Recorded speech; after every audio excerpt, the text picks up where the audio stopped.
오늘 우리에게 주시는 하나님의 말씀입니다. 시편 65편 8절에서 13절입니다. 시편 65편 8절에서 13절까지 한 절 한 절 교독하겠습니다. 땅 끝에 사는 자가 주의 징조를 두려워하나이다. 주께서 아침 되는 것과 저녁 되는 것을 즐거워하게 하시며 땅을 돌보사 물을 내어 심히 윤택하게 하시며 하나님의 강에 물이 가득하게 하시고 이같이 땅을 예비하신 후에 그들에게 곡식을 주시나이다. 주께서 밭고랑에 물을 넉넉히 내사 그 이랑을 평평하게 하시며 또 단비로 부드럽게 하시고 그 싹에 복을 주시나이다. 그의 조장이 떨어지며 들의 초장에도 떨어지니 작은 산들이 기쁨으로 띠를 띄었나이다. 양떼로 옷 입었고 골짜기는 곡식으로 덮였음에 그들이 다 즐거이 외치고 또 노래하나이다. 아멘. 요한복음 9장의 말씀입니다. 요한복음 9장 1절에서 11절 말씀까지 한 절 한 절 교독하겠습니다. 예수께서 길을 가실 때에 날 때부터 맹인된 사람을 보신지라. 제자들이 물어 이르되 랍비여 이 사람이 맹인으로 난 것이 누구의 죄로 인함이니까 자기니까 그의 부모니까. 예수께서 대답하시되 이 사람이나 그 부모의 죄로 인한 것이 아니라 그에게서 하나님이 하시는 일을 나타내고자 하심이라. 때가 아직 낮음에 나를 보내신 이의 일을 우리가 하여야 하리라. 밤이 오르니 그때는 아무도 일할 수 없느니라. 내가 세상에 있는 동안에는 세상의 빛이로다. 이 말씀을 하시고 땅에 침을 뱉어 진흙을 이겨 그의 눈에 바르시고 이르시되 실로암 못에 가서 씻으라 하시니 실로암은 번역하면 보냄을 받았다는 뜻이라. 이에 가서 씻고 밝은 눈으로 왔더라. 이웃 사람들과 전에 그가 거리는 것을 보았던 사람들이 이르되 이는 앉아서 구걸하던 자가 아니냐. 어떤 사람은 그 사람이라 하며 어떤 사람은 아니라 그와 비슷하다 하거늘 자기 말은 내가 그라 하니 그들이 묻되 그러면 내 눈이 어떻게 떠졌느냐. 같이 대답하되 예수라 하는 그 사람이 진흙을 이겨 내 눈에 바르고 나더러 실로암에 가서 씻으라 하기에 가서 씻었더니 보게 되었노라. 아멘. 오늘 함께 예배드리는 모든 성도님들을 주님의 이름으로 환영하고 축복합니다. 올해 받으신 약속의 말씀 함께 암송하겠습니다. 3번 31장 31장 말씀. 열매가 그에게로 돌아갈 것이요 그 맹한 일로 말미암아 성경에서 칭찬을 받으리라. 아멘. 말씀대로 이루어 주실 줄로 믿습니다. 제가 초등학교 때 집에서 진돗개를 키웠습니다. 어미개여서 새끼 낳는 것도 보고 눈 못 뜨는 강아지가 털이 자라면서 복슬복슬 귀여운 강아지가 되는 것도 보았습니다. 한 번은 어미개가 새끼를 낳은 지 얼마 안 되었을 때의 일입니다. 쾅 소리가 나서 가봤더니 벽에 세워둔 큰 나무 판자가 쓰러지면서 이제 태어난 지 며칠 안 된 강아지 위로 쿵 쓰러진 거였어요.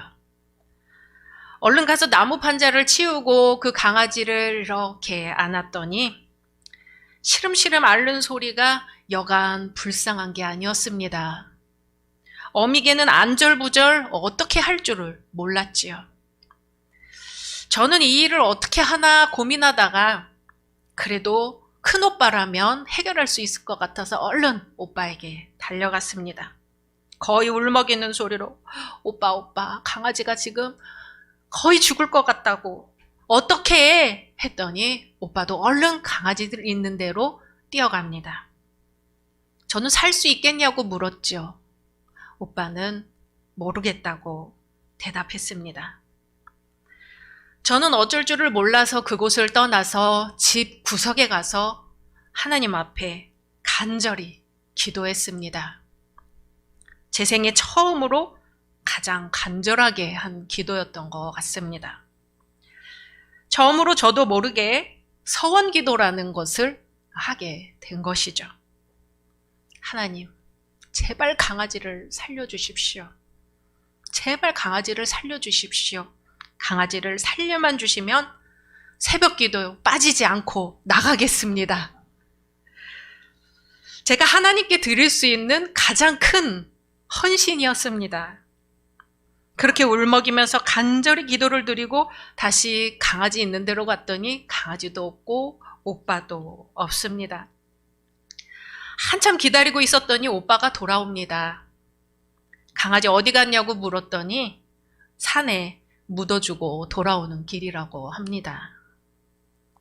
어린 마음에도 강아지가 살기는 힘들 거라고 생각은 했지만 그래도 오빠가 산에 잘 묻어주고 왔다고 하니 위로가 되었습니다. 그 순간 고민이 되었습니다. 강아지가 살아나지 않고 죽었는데 새벽 기도에 나가야 되나 말아야 되나. 얼마 전에 잠깐 그런 생각이 들었습니다. 나는 왜 지금 새벽 기도를 하는 삶을 살고 있을까? 그때 그 어릴 적 강아지 사건이 생각이 나는 거예요. 하나님은 내가 어릴 적 내가 입으로 뱉은 서원 기도를 결국은 지키게 하시는구나. 그런 생각이 들었습니다. 강아지는 죽었지만 그때 어린 마음에도 강아지가 죽었다고는 해도 하나님께 드린 기도를 그냥 툭 물리쳐버리면 안 될 것 같은 생각이 들었습니다. 하나님께 드리는 기도는 그런 것이어서는 안 될 것 같았죠. 그리고 하나님은 저의 그 불편한 마음을 아시고 결국 그 약속을 지키게끔 만드셨구나. 그런 깨달음이 왔습니다. 어떠세요? 우리 열린 성도님들 하나님께 서원 기도를 해본 적 있으신가요? 너무나 간절한 순간에 하나님께 간절한 기도를 드리신 적 있으시겠죠? 저는 하나님이 제 입으로 뱉은 약속을 지키게 해주신 게 너무나 감사합니다. 하나님께 서원 기도 하신 게 있다면 꼭 지키시기 바랍니다. 오늘 시편의 말씀은 다윗이 극심한 어려움을 당하던 때에 서원 기도를 드리고 하나님의 인도로 그 어려움을 벗어나자 서원을 이행하겠다고 하는 내용입니다. 시편 65편 1절에 하나님이여 찬송이 시온에서 주를 기다리오며 사람이 서원을 주께 이행하리이다. 아멘. 다윗이 서원 기도를 여러 번 했다는 걸 알 수가 있어요. 시편을 보면 서원을 이행하겠나이다 하는 부분이 많이 나옵니다. 아마도 극심한 가뭄이나 기근 때에 서원 기도를 드린 것 같습니다. 어려움 중에 서원을 했다가 풍성한 열매를 거두게 해주신 하나님께 서원을 이행하며 감사하는 내용입니다. 벌써 4월입니다. 씨를 뿌리면서 한 해 농사를 시작하는 계절이죠. 농부들은 밭을 일구고 씨를 뿌리며 싹이 나서 잘 자라 좋은 열매 맺기를 최선을 다합니다. 농부가 농사를 하되 하늘이 도와주지 않으면 속수무책이지요. 농부는 밭을 갈고 씨를 뿌리고 풀을 뽑아주는 것이 농부의 유일한 일입니다.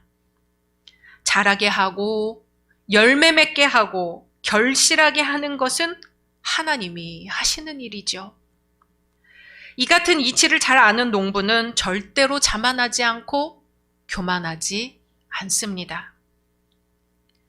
우리 모든 사람들도 사실은 농사 짓는 사람들입니다. 우리가 애쓰고 수고하는 것 같으나 하나님께서 돕지 않으시면 하나님께서 개입하지 않으시면 인생의 열매도 없다는 것입니다. 오늘 시편 65편 9절 같이 읽어보겠습니다. 시작. 땅을 돌보사 물을 대어 심히 윤택하게 하시며 하나님의 강에 물이 가득하게 하시고 이같이 땅을 예비하신 후에 그들에게 곡식을 주시나이다. 아멘. 물의 근원이 땅에 있지 않고 하늘에 있다는 말씀입니다. 하늘에서 비가 내리지 않으면 땅을 파도 물이 나오지 않습니다. 동서고금을 막론하고 농부들은 하늘을 의지했습니다. 비가 내리지 않으면 하늘의 기우제를 지내며 비를 구했죠. 예로부터 지금까지 사람들은 물을 관리하기 위해 수많은 노력을 기울였습니다. 저수지도 만들고 댐도 만들었습니다. 우리나라뿐 아니라 모든 나라들이 물을 저장하기 위해 최선의 노력을 다했습니다. 구약에도 보면 우물을 얻기 위해 싸우지요. 물을 얻기 위해서라면 이웃나라와의 전쟁도 불사합니다. 미래의 가장 중요한 자원은 물이라고 합니다. 어느 영화를 보니까 달에 과학자들과 우주인을 보내서 찾는다는 자원이 결국 물이었습니다. 지구에 물이 부족해지니까 달까지 가서 물의 근원을 찾는 것이죠. 그래서 욥기에 보면 하나님은 빽빽한 구름 보자기로 하늘에 비를 쌓아두셨다고 했습니다. 하나님이 명하시면 우레와 번개와 비가 쏟아진다고 했습니다. 그래서 비가 내리면 은혜의 단비가 됩니다.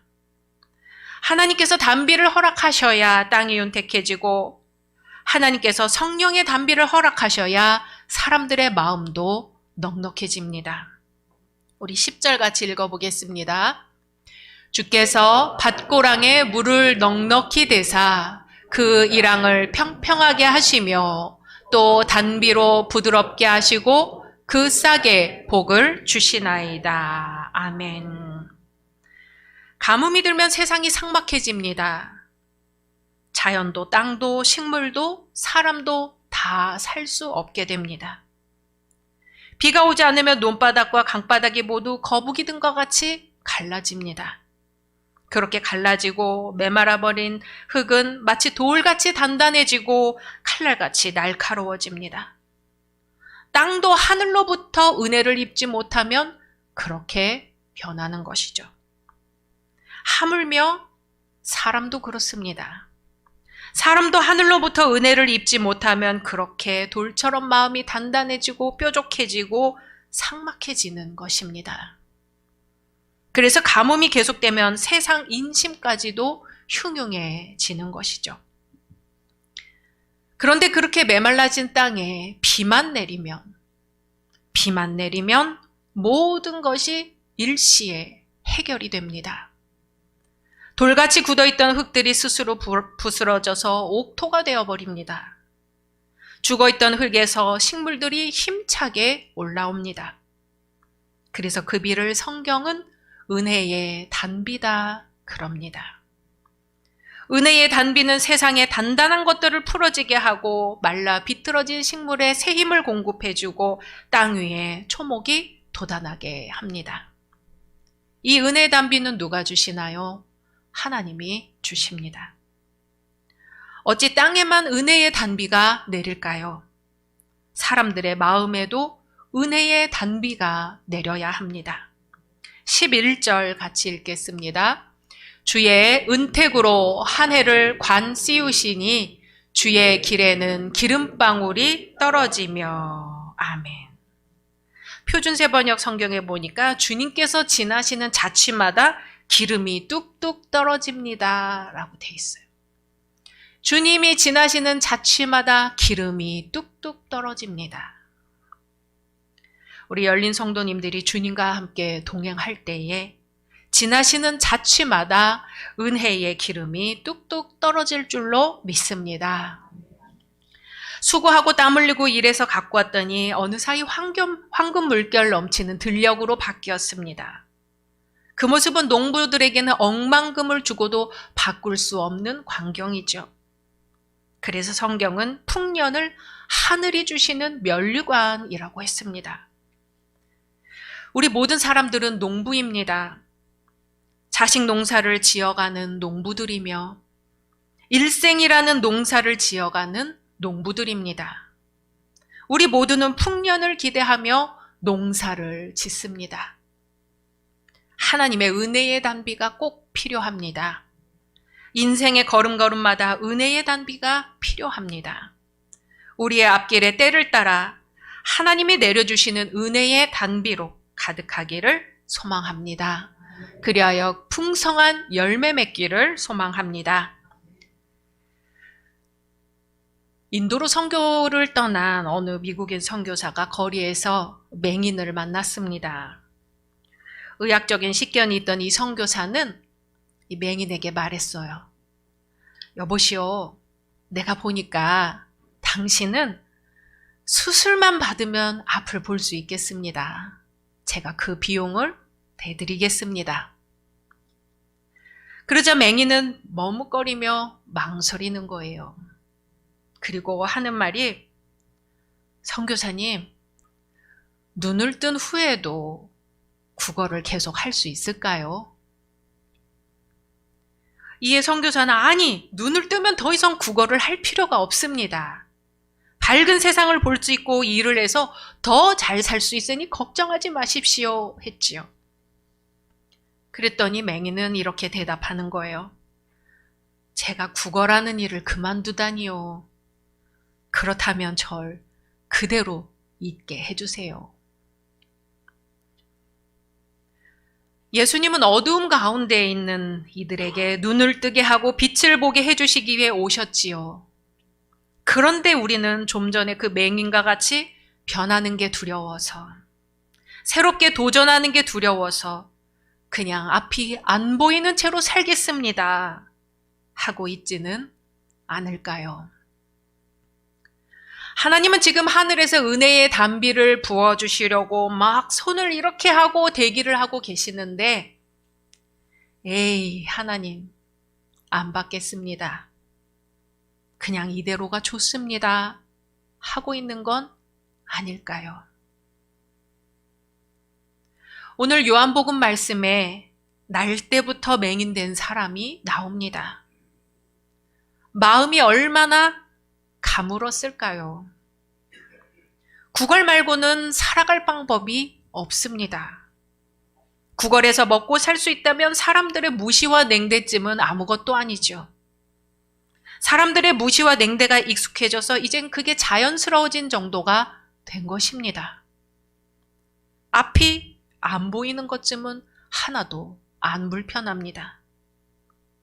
어차피 나는 그렇게 살 인생이다 하는 것이죠. 그런데 어느 날 갑자기 예수님이 이 맹인 앞에 딱 나타나신 겁니다.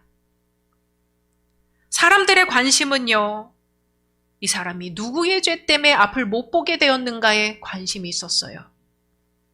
제자들도 똑같습니다. 선생님, 이 사람이 이렇게 앞을 못 보게 태어난 것이 자신의 죄입니까? 부모의 죄입니까? 그거에만 관심이 있었죠. 옛날부터 우리나라에도 업보라는 것이 있어서 과거에 부모나 조상이 죄를 지으면 후손이 그 죄값을 치르며 산다고 하지요. 지금 앞을 못 보는 사람을 두고 주변에서 사람들이 하는 얘기예요. 죄 때문에 지금 앞을 못 보는 게 분명한데 부모의 죄냐, 자기 자신의 죄냐 하는 것이죠. 그런데 예수님의 관심은 이 앞 못 보는 사람에 대한 것이 아니라 그 사람 자체에 관심이 있으셨습니다. 그 누구의 죄도 아닌 하나님이 하시는 일을 나타내고자 하심이라 말씀하십니다. 따라해 볼까요? 하나님이 하시는 일을 나타내고자 하심이라. 그리고는 그 사람에게 다가가십니다. 죄인이라 불리운 사람에게 다가가십니다. 사람들이 업신여기고 무시하는 그 사람에게 가시고는 그 앞에 마주 서십니다. 그동안 없는 사람으로, 없는 존재로 살아왔던 그 사람이 예수님 앞에 예수님의 눈동자 안에 들어왔습니다. 우리가 눈동자처럼 지켜주시옵소서 하고 기도하지요. 바로 눈앞에 있을 때 그 눈동자에 그 사람의 그림자가 비칩니다. 그게 바로 눈동자처럼 지켜달라고 하는 거죠. 그 거리에서 항상 돌봐주시옵소서 하는 겁니다. 지금 이 맹인이 예수님의 눈동자 안에 들어왔습니다. 그리고 주님은 땅에 침을 뱉어 진흙을 이기고는 그의 눈에 바르시고는 실로암 못에 가서 씻으라 말씀하십니다. 이에 가서 씻고 밝은 눈으로 왔더라 하지요. 이 맹인은 실로암 못에 가서 씻으라는 그 한마디에 아무런 이의 없이 실로암 못으로 갔습니다. 예수님의 말씀은 이 사람에게 감은 가슴의 생명의 단비였습니다. 누구도 자기에게 이렇게 관심을 갖고 말을 걸어주는 사람이 없었지요. 그저 구걸할 때 동전이나 던져주는 사람이었습니다. 그 은혜의 단비를, 주님의 말씀의 은혜의 단비를 꼭 붙들고 싶었습니다. 쩍쩍 갈라진 가슴이 촉촉해지고 싶었습니다. 그래서 실로암 못에 가서 진흙 묻은 눈을 물로 씻었습니다. 그랬더니 밝은 눈이 되었습니다. 어쩌면 인생은 이리도 단순한 게 아닐까요? 실로암 못에 가서 씻으라. 실로암 못으로 간다. 눈을 씻는다. 그리고 밝아진다. 예수님의 말씀은 복잡하지가 않습니다. 그런데 인도의 그 맹인처럼 주님이 보여주시는 빛이 있는 세상, 참 진리의 세상, 은혜의 세상을 만나는 게 두려워서 여기가 좋사오니 하고 피해 다니고 도망 다니다가 여기까지 온 것은 아닐까요? 사랑하는 열린 성도 여러분, 하나님이 하시는 일을 만날 준비가 되셨습니까? 예수님에 대한 이야기를 듣는 것을 넘어서 예수님을 만날 준비가 되셨습니까? 실로암 못에 가서 씻으라 명하실 때 실로암 못으로 간다. 눈을 씻는다. 그리고 눈이 밝아진다. 이 단순한 순종을 하여 하나님이 하시는 일을 만날 준비가 되셨습니까? 서원 기도를 할 만큼 간절했던 다윗은 간절히 구하고 순종한 결과 주님의 걸음마다 발자국마다 기름이 뚝뚝 떨어지는 은혜의 체험을 하게 됩니다. 풍성한 열매를 맺게 하시는 하나님을 만납니다. 이번 한 주간 우리에게 지금 있는 고난이 그 누구의 죄도 아닌 하나님이 하시는 일, 은혜의 단비 되기를 소망합니다. 주님의 말씀입니다. 실로암 못에 가서 씻으라 하시니 이에 가서 씻고 밝은 눈으로 왔더라. 아멘. 함께 침묵으로 기도하겠습니다.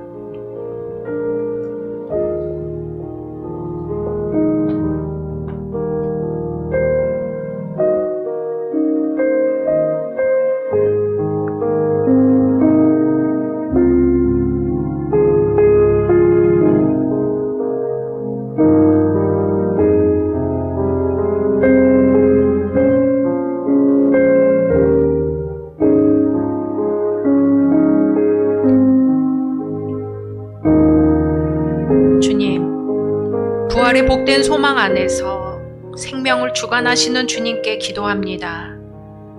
메마른 땅과 같이 갈라진 저희의 마음에 오셔서 은혜의 단비 내려 주옵소서. 갈라지고 굳어져서 날카로워진 저희의 삶에 은혜의 단비 내리시어 부드러워지고 싹이 트고 열매 맺는 삶이 되게 하옵소서.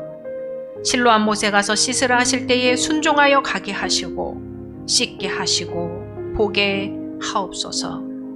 하나님이 하시는 일에 순종하게 하옵소서. 부활하신 우리 주 예수 그리스도의 이름으로 기도드립니다. 아멘.